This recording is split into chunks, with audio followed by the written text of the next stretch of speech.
of our good friend and competitor, Bob Wallach. Well, we welcome you to see what is sadly a somber atmosphere following the tragic death of Bob Wallach. The starter just announcing his death there to the crowd. 170,000 people turning up. It's very hot and particularly humid, and the memory of Bob Wallach, alive and well. Poor man knocked from a bicycle on a public road close to the circuit a day before practice began. He'd done just about everything there is to do in endurance racing. Well, time moves on, particularly for BMW. They launching their new machine here, V8 power, hoping to wind in some of the Porsches which have been dominating the GT series for such a long time. This is where we are, Sebring in Florida, the United States. The 49th running of America's oldest enduro. So once again, welcome. So what's facing the drivers? Well, one of the toughest tests there is out there. 17 to right, 6 left, and of course the length of the race itself, 12 hours. No wonder Sebring is regarded as a warm-up for Le Mans itself. It's certainly one of the biggest sports car events in the United States. 3.5-mile track on what was once a B-52 bomber air base, and it must have taken a few heavy landings in its time. Bumpy it is, and although a recent resurface has improved matters, uneven, it does rim very quick indeed. The hairpin one to famous tower turn, that's where some of them begin. The bend, a kink, fast fifth gear that is, and the Le Mans curve straight and bumpy almost all the way along. So 4 different cars and engine configurations running here for the beginning of today's race. And something of a treat, particularly in the leading class. Biella and Christensen and Pirro heading up an Audi 1, 2, 3, 4. Nearest man to him is the Field Sutherland and Dayton Lola B2K. Then comes the Panos. Panos having all sorts of bother of late. Setup difficulties there certainly have. Everything seems to be running in Audi's favour. Alan McNeish, of course, who won the championship last time around, no longer with us in this series. Moved on to greater and better things, he says. Well, he also says that the chassis has an awful lot still left in its life. Then, to be squeezed out of the Audis, bad news for everyone else. Then, to be squeezed out of the Audis, bad news for everyone else, not least the Panos. On pole then, Frank Bieler, alongside teammates Capello, Alberto and Aiello. And the 2 customer Audis. On row 3, the Lola Judd V10 power, along with the leading Panos, the LMP of David Brabham will be leading them out. It's a 38-strong field, and a great GT battle as well. In the offing, heading for the green flag then, and that armada of Audis leading them off. One of the most famous sights in endurance racing. The Sebring 12 hours is underway, and already movement as number 37 John Fields gets the jump on the Golf car of the Audis, down already number 18 into 4th place, fast and bumpy, and you can see how narrow it just suddenly gets. We're at 2 lanes now. Andy Wallace, the champion car, coming into the hairpin, settling down nicely. Thank goodness, all clean away.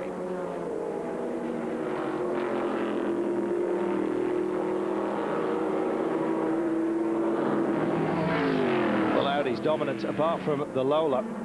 Elsewhere, though, amongst the fields, and there he is, the GTS Celine S7R. Took the GTS pole. Superb starts for the Conrad Salim team, and the Corvette, number 3 there, of Ron Fellows. Well, they must be wondering, as a team, what hit them. The Corvettes, of course, competing in not only the GTS, but also the GT class. The Sailing straight out of the box and looking very good indeed. Certainly got the pace. The question is, will it have the reliability over the whole of the 12 hours? We shall see. On board with number 10, the BMW of Bill O'Byrne. It's an inline 6. And he'll be envious of the M3 GTR V8, which has also been unveiled here. Yes, BMW, of course, after Porsche's mantle. And one man already in trouble. Number 52, it's Tony Burgess. Upset at the hairpin. become S-bends of late. Losing out. The Audis speeding up. Andy Wallace keeping up the pressure on the factory Audis. Old kits running well indeed. 2 and 1 for now. The numbers, that is. And a look at just how that Audi got out of shape. Well, it looked to be a bit of a tap, probably from the number 45 car, the Viper. Let's have a look. Yeah, it's just closing him down too quickly.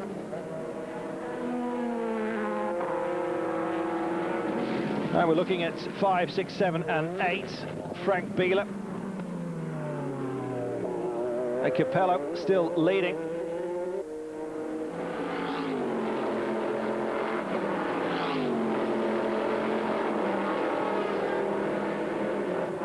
Well, 4 different cars and engine classifications. The Panos, of course, is here. The Lola Judd we've already mentioned. The Riley and Scott Mark 3C with that Ford V8.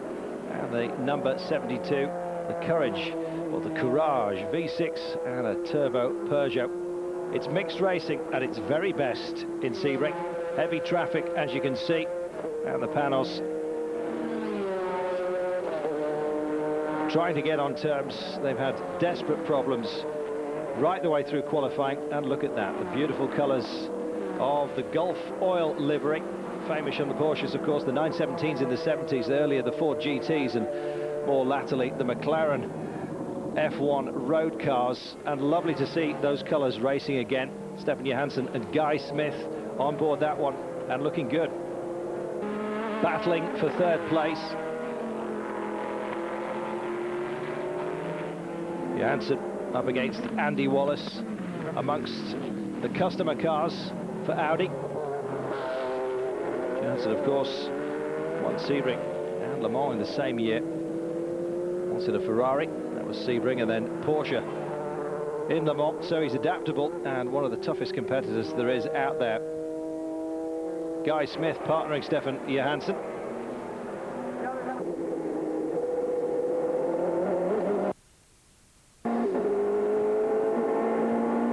Looking good. Capello taking the overall lead. The GTS, Tony Burgess is in the saline. Different class, of course. Mainly mechanical. Certainly nothing to do with the drivers, and already trouble for the Panos. Is it a stop-go penalty? It certainly looks that way. Klaus Graf, no indeed, he's heading behind the wall. And it looks all over. Graf 5th in Texas. And the Panos not getting the luck. Errors slipping into the equation. And the Corvette giving way to the Gulf Audi. Well, the battle for 3rd rages on. Johansson pressuring Andy Wallace.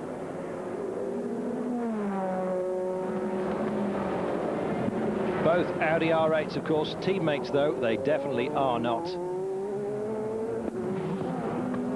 And a look at the P675, that 675 kilo class, splitting the 2 Audis just for now. The baby prototype. You'll see a lot more of this in the coming season. Of course, we'll be looking out for the MGs, who are going to be entering this class a little later on. Claudia Hertgen in the number 11 car, all alone in a class of her own for now. Not the ladies' class, the 675 class, not the first lady by any means to contest GT racing. And the number 50, David Bradham. Pits for fuel, no driver change. First stop on his schedule, all planned. Time to fuel up the vehicle. Fuel line just going in behind the engine in front of the driver, unusually. And the LMP 07 coming to a halt. Nobody allowed to touch the car while the fuel man is doing his business. Early days, though, little else likely to be changed. And Brabham's out, and it's a fuel spill. Quickly away, and those men mopping up need to be careful. The engine still hot. And indeed, what could have gone wrong? It looked like a jammed fuel line. We'll have a look at that again in a moment. For the time being, though, it's the Kleenex that are out trying to do their job. David Brabham absolutely livid. Well, everyone edgy and tense, but it seems it was mechanical, the problem. We'll have a look in a moment. Well, that fuel cell right in front of the driver, we were just talking about it, and you can see just what a dangerous position that could well prove to be. Any spills go straight on to the driver, and David Brabham lucky to get out of that.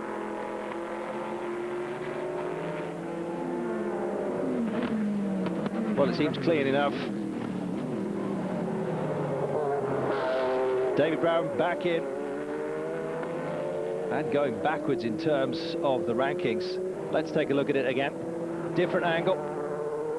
And you can see, yeah, fuel cell being filled and the valve jammed open. And indeed, the guy with the fire extinguisher was the man who took the biggest hit with that fuel. Thankfully, everybody okay.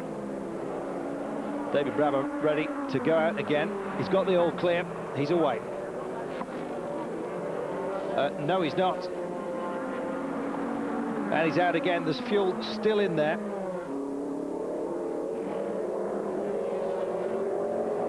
Well, down to 8th place now and looking like getting worse. We'll be back at Sebring after this.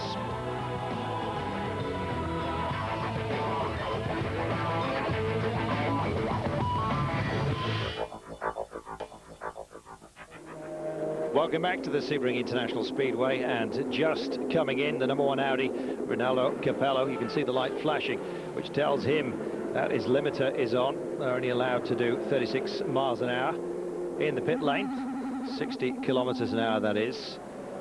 And all important safety, of course, a highlight within all racing these days, and it's no different on the ALMS circuit. Well, 1 hour into the race, Capello currently in and staying put. Second fuel stop, no driver change this time around. And they expect it to double stint their tyres available if needed. Nobody touching the vehicle, but the tyre inspectors can have a brief look and see if everything is up and okay. It certainly is, and out he goes. Andy Wallace also paying us a call. No driver change once again. Frank Bieler also pitting in the #2 Audi. On board the #3 GTS, Johnny O'Connell, he's already pitted. New tyres and fuel. Longfellow's out of that car. And you can see one of the vets from the GT class, not as powerful or as heavy handling indeed as the GTS Corvette, and these boys single stinting. From now on in, it's a muscle car that takes a lot of handling. Passing that #17 GT without any troubles. Troubles there is, though, for the Courage C60, the Peugeot powered machine, and Jean-Christophe Bouillon. All sorts of bad luck. He's been dogged throughout his career, it has to be said. Formula 1 Sauber racer, you may remember. They've got alternator problems. And a quick switch at BMW as well. 10th overall, leading the GT class. And they'll be losing the class lead to the #23 Porsche, which is just coming round now. BMW going very well indeed. The car performing beautifully right out of the box. Third on the grid in the GT class, Leto and Muller getting the dream start. Well, unusually in the GT class, the road car normally comes first before any engine changes, but BMW somehow have managed to get round that and introduce their V8 machine. New engine specifically developed by BMW. They say they're intending to introduce a tasty road car in the future, one to look out for most definitely.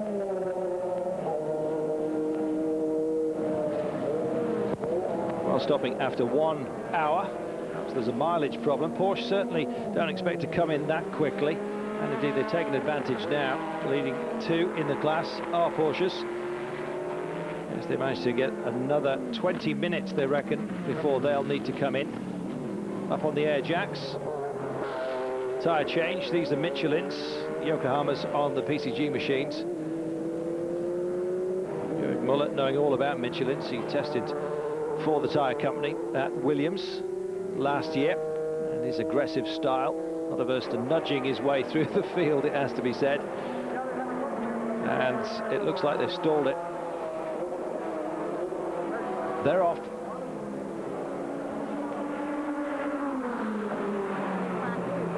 Well, it certainly looks a beautiful machine, this new V8. Out he comes, observing those oh-so-slow speed limits in the pit lane there for the best of reasons. Rejoining now.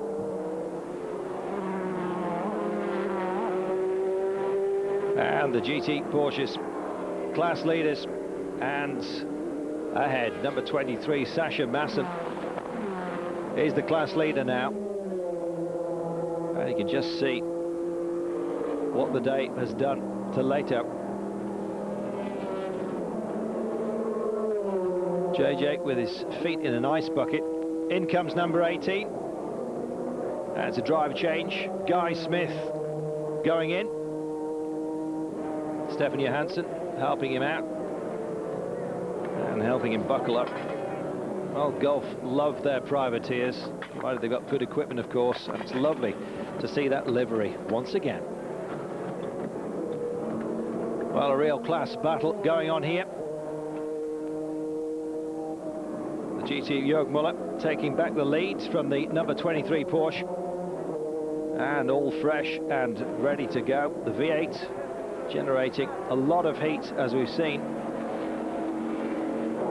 And perhaps heat suits. Oh dear, dear, dear. Look at the Celine.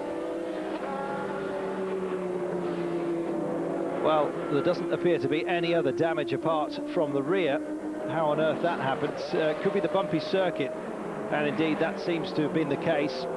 Just snagging it at the back and ripping it off. And so many bumps there are around this track. It's a wonder it hasn't happened already. Conrad Team Celine busy talking down their challenge ahead of qualifying here in Sebring. Well, they had something to hide, and that turned out to be a remarkably competitive GTS racer. Well, whether it will be competitive after this remains to be seen. They've got some patching to do. Chevrolet must be hoping they have some ill luck. Celine has been running beautifully. Very good indeed. The question is one of reliability, and certainly in terms of bodywork, it's not proved to be the case. In they come.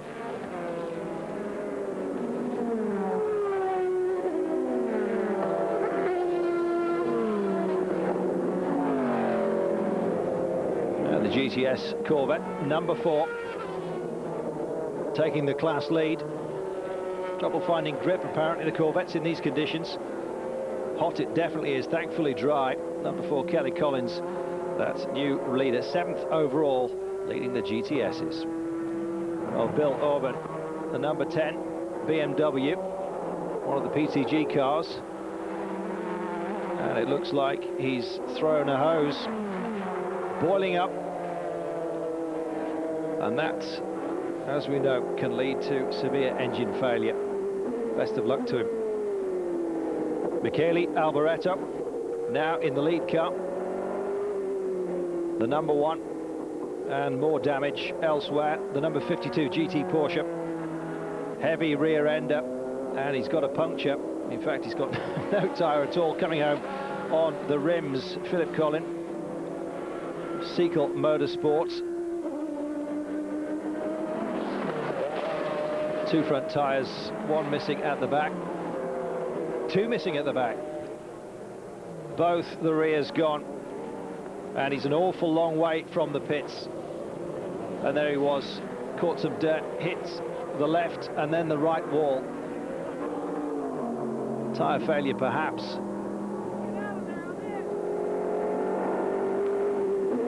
on board with number 1 Alboreto. Well, standing so far, Ides filling the top 4 places. Alboreto still leading. 5th is the number 16 car of Dyson Racing, and Riley Scott Ford Mark 3C. They're just ahead of the Intersport Racing Lola Judd, number 37. Then come a brace of Corvettes leading the GTS class. Now ahead of the Sailing. Andy Pilgrim's number 4 car in front of Ron Fellows and Johnny O'Cullen's number 3 machine. Leading the GT Challenge, the BMW M3 GTR of Jörg Müller. Stay with us. We'll be back very shortly.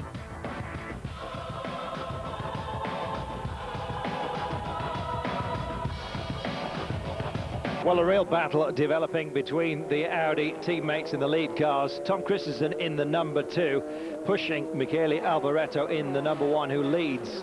It's 90 laps old. Alboreto double stinting, maybe tiring just a little. Well, Christensen giving absolutely no quarter, jinking one way and then another. And we did notice that Alboreto was missing a wing mirror. Maybe it's both sides. We think it's just the one, and so he just can't see the attention being given to him by his teammates, who goes through. Christensen taking it, the lead that is, the double Le Mans winner. Now heading them up, the number 2 car. The margin between these two vehicles had been narrowing gradually. Alboreto caught momentarily behind the BMW.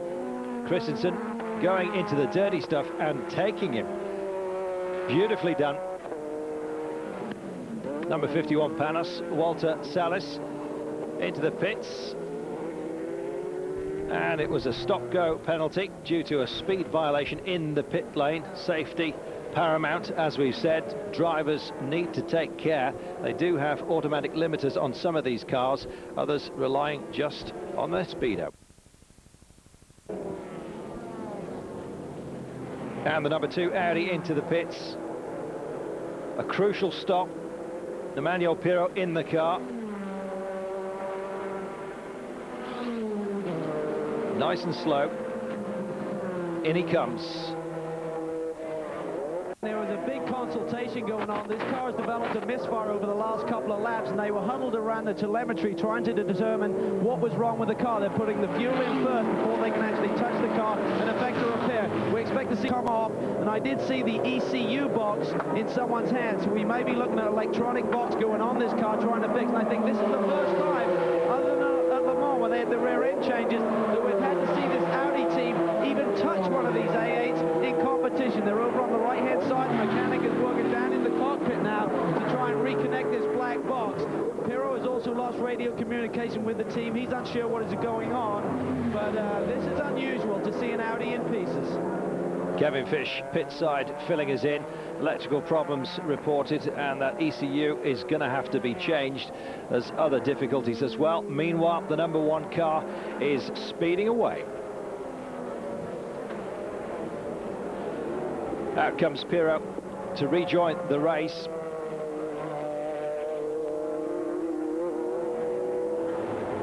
Class battles elsewhere, of course, going on.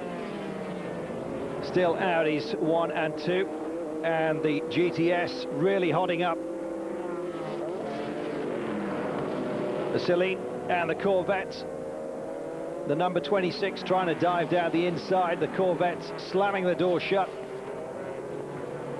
Terry Borschler, it is.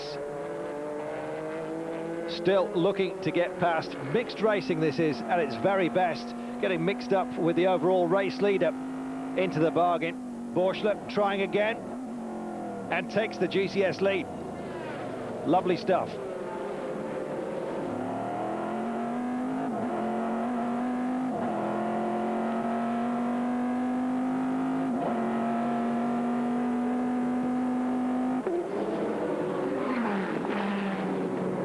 Audi's still looking comfortable. Current GT leader, the number 23 Porsche. And on the lead lap, indeed, as well. Still fending off the attentions of BMW. Not cosy at all at the top. And after 153 laps, the number 2, Biella. Frank Biella not comfortable today, he says. Others faring better, just not happy with the machine. Thought about a change of tyres, not to be. Meanwhile at BMW, cylinder head difficulties. Dirk Muller and Frederik Ekblom, their day is over. Neither of those at the wheel. It's a mechanic taking them away and behind the pit wall. Well, their development program really only started in September. Team director Charlie Lamb knows that it was a tight schedule, and it looks to have beaten them here.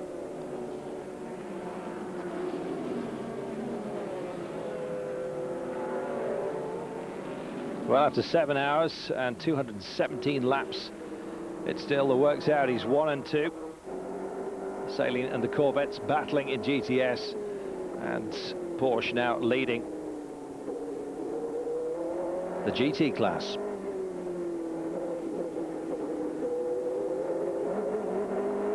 And bad news for the Seoul P675, retired with overheating problems. Lola Nissen is out. Guy Smith in the number 18 Gulf Audi lost both of his side mirrors, being pushed by the number 1. Still one wing mirror down. Impossible to fend off the attentions. Doing a fantastic job nonetheless. A new set of pads for the number 1 Audi on the 7-hour mark was required. New discs also fitted at the front. Problems for the number 1 car though. And that was during the pit stop. Race officials noticed that missing mirror we were talking about, and it wasn't changed at the stop. So poor old Michele Alboreto will be called back to the pits. And it means that this battle will not last long. The Gulf Audi and Guy Smith, despite the fact that they're missing mirrors as well, hasn't been spotted by the race officials, and they will carry on. Andy Wallace passing the number 3 Corvette. Champion Racing still not out of this one by a long way. Longfellow's second in the GTS behind the number 4 of Andy Pilgrim. But where on earth is the Saleen?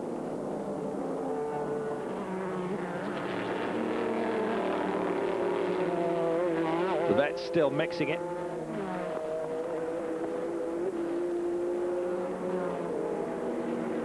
And it'll be a stop-go for the number 1 Audi. Mirrors oh so important, particularly where overtaking is concerned, naturally, to know that you're clear of somebody that you're passing, especially in mixed racing. And here is the Saleen dropping back, and apparently it's bodywork trouble once again.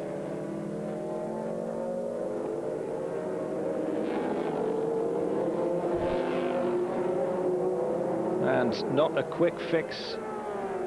2 laps it's cost him, and in comes the number 1 Audi, furious. Yes, the message finally got through to Alboreto. Race officials insisting on a review mirror being attached. Back you come. Alboreto obviously extremely angry. Why is Johansson, the number 18 car, not being called in as well? Well, perhaps we know something that they don't. And there go the mirrors. A little bit of super glue.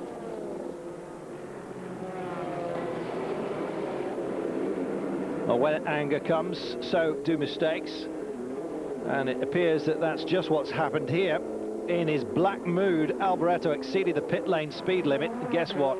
After the repairs, he's going to have to suffer another stop-go penalty. So in 3 times then, brakes and discs, mirrors, and a wheel tighten. We heard the air jack, and then his stop-go. Nobody likes to see races decided this way, and if indeed Alboreto now loses the race to the number 2 car as a result, safety paramount these days, but it will be something of a shame. Well, they've replaced both mirrors just in case.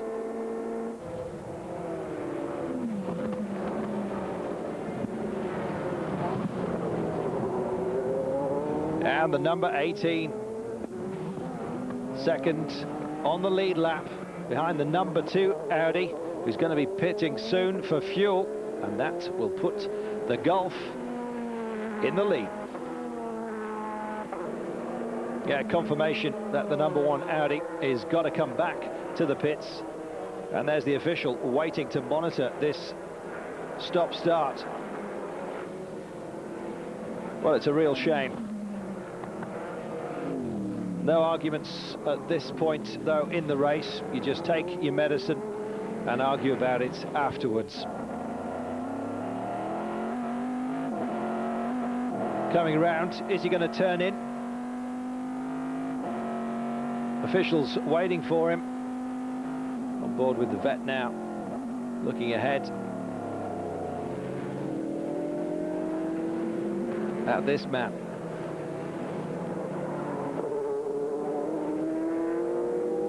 Well, luck always plays a part in any motorsport, and it certainly is doing so here today.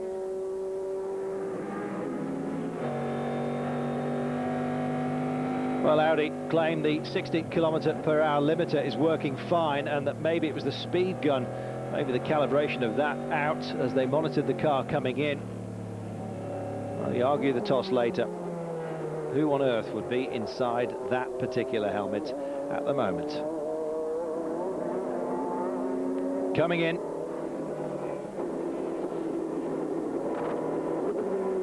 Making that turn to the pits. Onto pit lane, the limiter on. There, the flashing light.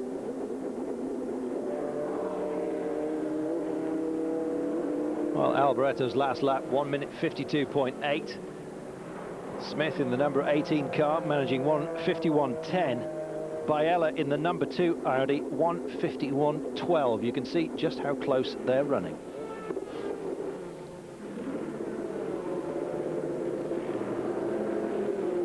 Well, it wasn't just a stop-start, it was a stop and wait, a 5-second penalty by the looks of things. Time to start racing.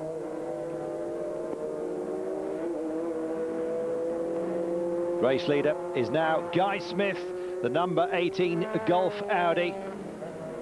Just proving that if you're a privateer, you can do it. You need to buy some pretty smart equipment on the way.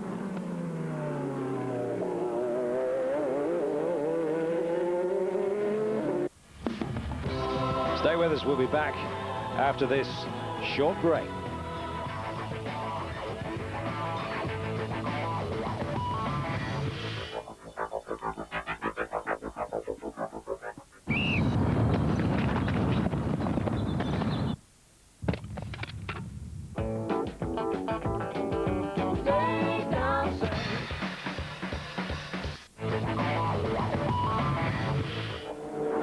Our leader into the pits, Guy Smith, is staying in, and the slender lead that they held over the two Yost Audis will be lost now. It's an extended pit stop, work to be done on the front brakes, pad and piston change. Question is, will they have the same capabilities as the Works Audi teams who speed past? We'll find out. Fuel in first, nobody touching the vehicle, air jacks waiting to be used.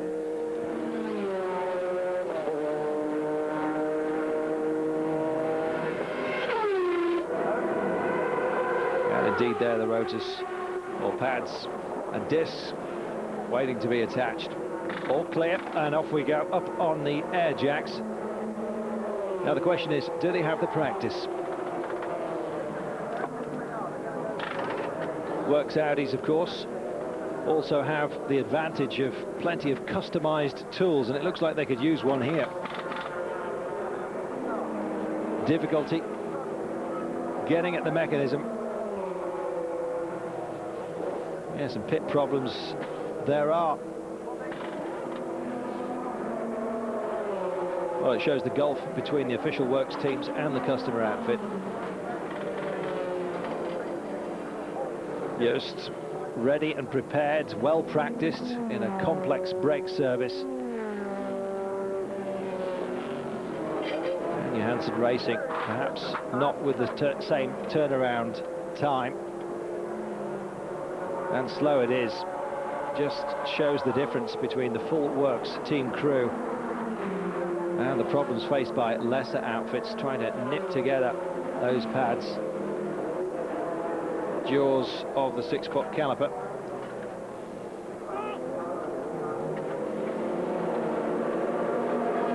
And it's painful watching, is it not? Number 1 Audi has regained the lead. And indeed, only 3 seconds between Audis 1 and 2. Less than that now. And the poor old number 18 Golf machine on its uppers. Andy Pilgrim, the number 4 Corvette, class leader, into the pits. Driver change as well. Tyres and fuel. Out comes Andy, in goes Kelly Collins. And while this is going on, the GTS Celine has just gone past to take the lead. And an incident-free race so far. And we'll be thankful for that.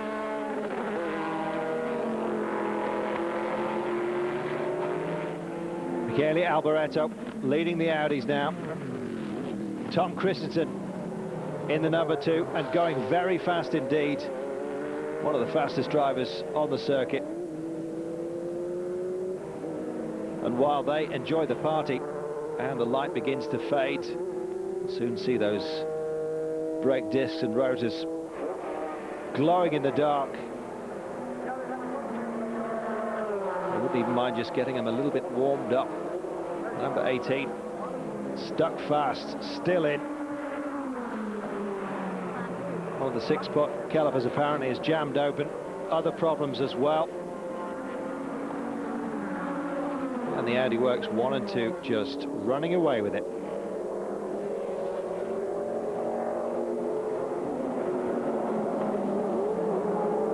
Well, sad to see the customer car challenge ebbing like this, but it doesn't mean that there's any less of a race between these two. Round they come again. It's another lap down. And the number 4 Corvette also pitting. Rotor and brake pad change. Not the quickest of jobs, as you can see. Routine though. At least the difference between this team and the prototype Audi Golf is that they, here at Corvette, were expecting to take this long. Around about 4 minutes, they reckon.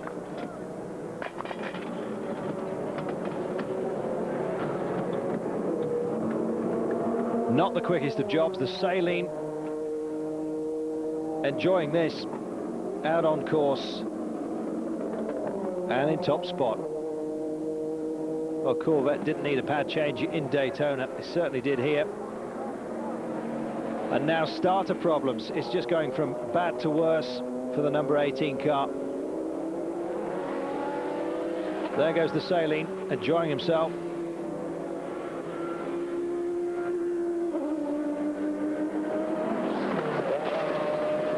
Terry Borschler heading a clear lap ahead now of the Corvettes. Borschler and Oliver Gavin, of course, will be at Donington Park on April 14th. Some great racing in prospect there as well. Franz Conrad describing Oliver Gavin as a hard driver who happens to listen to him, he said, which is unusual.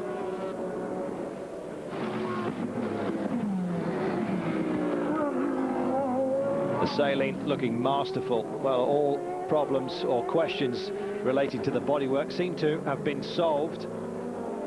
No other reliability difficulties to report. Nice to see.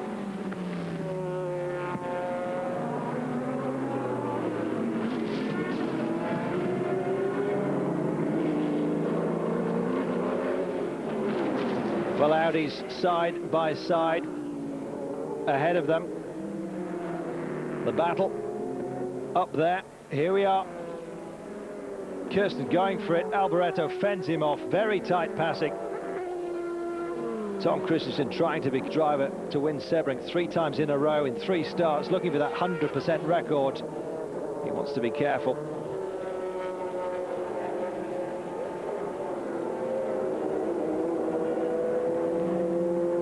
Christensen desperately trying to get past, shadowing his man. You wonder, there's been any more mirror difficulties. The door constantly slammed shut. This pairing a real credit to the work of Reinhold Joost, 36-year-old team chief, created this team. 1, 2, 3 in Le Mans last time around. You can see just how competitive they are. And through goes Christensen.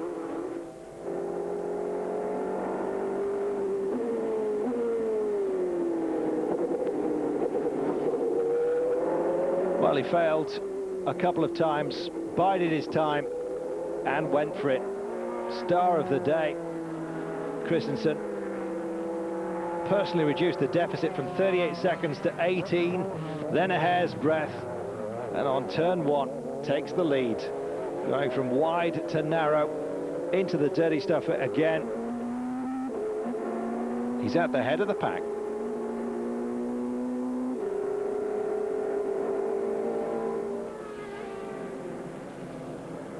Well, he spent last year testing Michelin's, as we said, for the Williams Formula 1 team. And nice to be running on them again, only in race conditions here. Light, failing fast.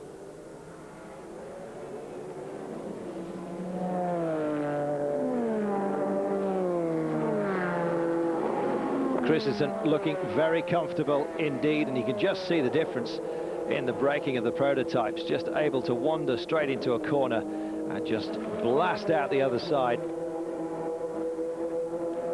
Sailing in the pits, Franz Conrad is in. Terry Bourchler, who's done so well, now out. Tyres and fuel.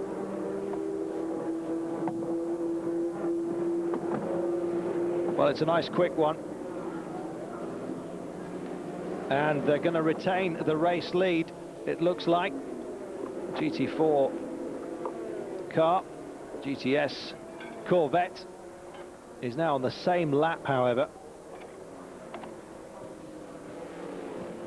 Well, tyres have been such an issue here. Hot conditions, mixed surface, making choice critical. Champion Racing Team Chief Dave Murad said that his team paid the price of choosing the wrong rubber. The gap on the leading Audis around the 5-lap mark. Can't be down to mechanical differences. They're so close, these vehicles.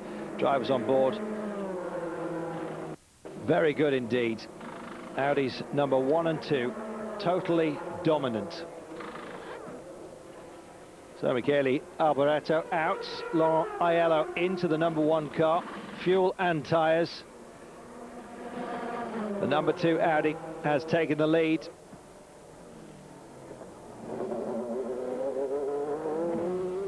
And you can see just the difficulties as the sun sets. Flaring becoming a problem. And a brief stall, but he's out. Aiello stalling. Makes you wonder about the software, whether there is a problem with that. Changed the control unit earlier. Number 42, BMW, the M3 GTR. Jörg Muller staying in for a second stint. And Stuck in the other car, still out on his 3rd run. And the new M3 GTR must be a real worry to Porsche. Came away from Florida with victory and perhaps a few thoughts about another GT title at the season's end. And Stuck and Boris Said, PTG M3, the nearest to them then. And the new car looks very good indeed.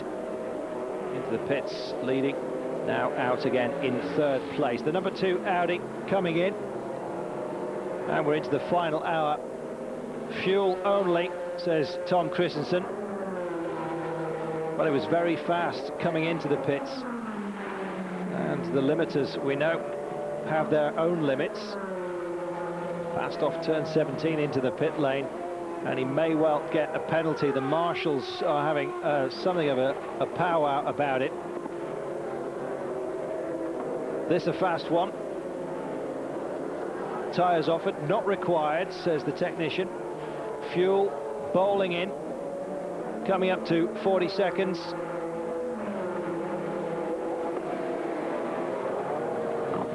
He's clear, and he too stalls.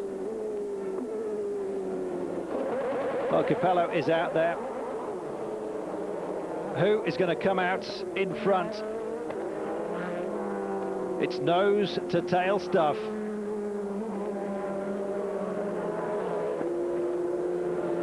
So Christensen retains the lead. Great fast change, but was he too quick into the pit lane? And it seems that he was. He's going to have to do a stop-go, paying the price for his urgency, and such a shame for Christensen. Their confirmation of it, relayed to the driver, and in he comes. And you can see just how fast he was. It was a 10-yard error. Hitting those brakes, but just not managing to strike the limiter and bring the speed of the car down fast enough. Too fast in. He'll be there again.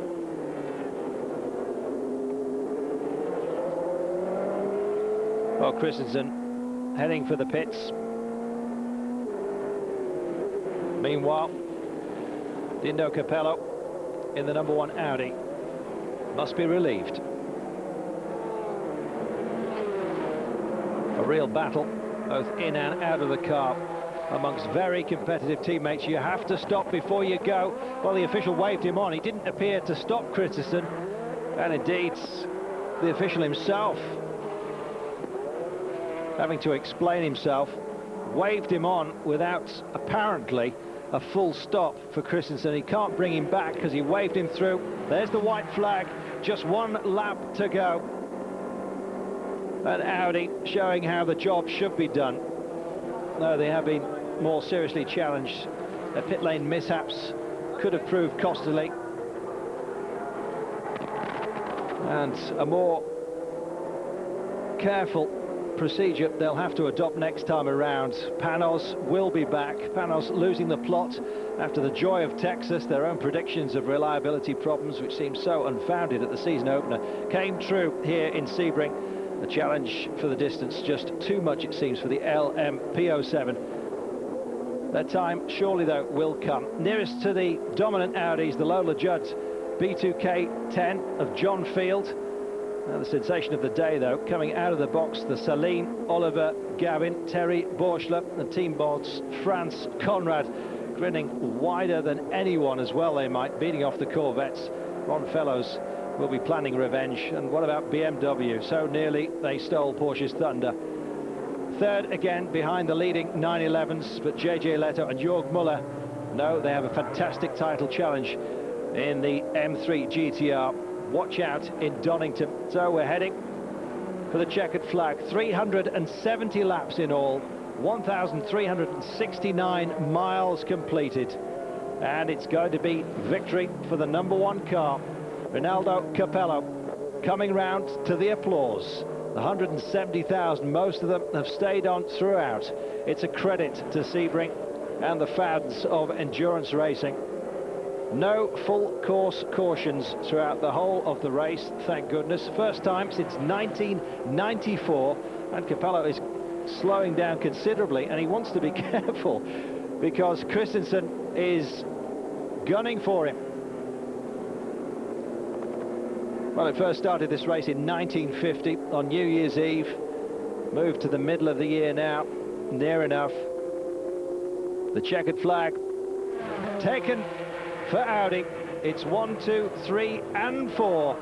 And indeed, Christensen really was pedal to the metal. Just 0.48 of a second, the difference between the two Jost Audi Sports at the end.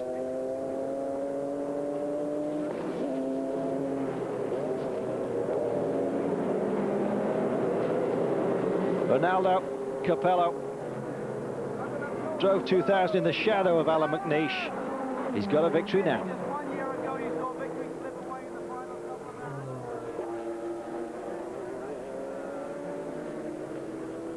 Well, I don't know if you can hear him. He says it's time. It's a dream come this true. result for me is very important for my career. So after Le Mans, I also win this race. It's very, very important. You just win. Very important indeed. And there they are at Team Saline, the S7R. Absolutely superb. The first time they've run over 12 hours, proving the reliability. Terry Borschler winning the GTS. And we can pick up on some of those results. Audis 1, 2, 3 and 4. The Lola in 5th place ahead of the Celine, leading the Corvettes. Porsches 1 and 2 in the GT class ahead of the BMW. The championship points, it's Ronaldo Capello on 59, Tom Christensen on 54, ahead of Pirro on 50, Biella on 49, and Andy Wallace on 42. The GTS class, it's Terry Borchler on 52 points, just 2 points clear of Ron Fellows in the Corvette. The Celines have arrived, and the 911s still lead the GT class, but for how long? With BMW got them in their sights, they have. From me, Carlton Kirby, thanks for your company here at Sebring. We'll see you in Donington. Bye-bye.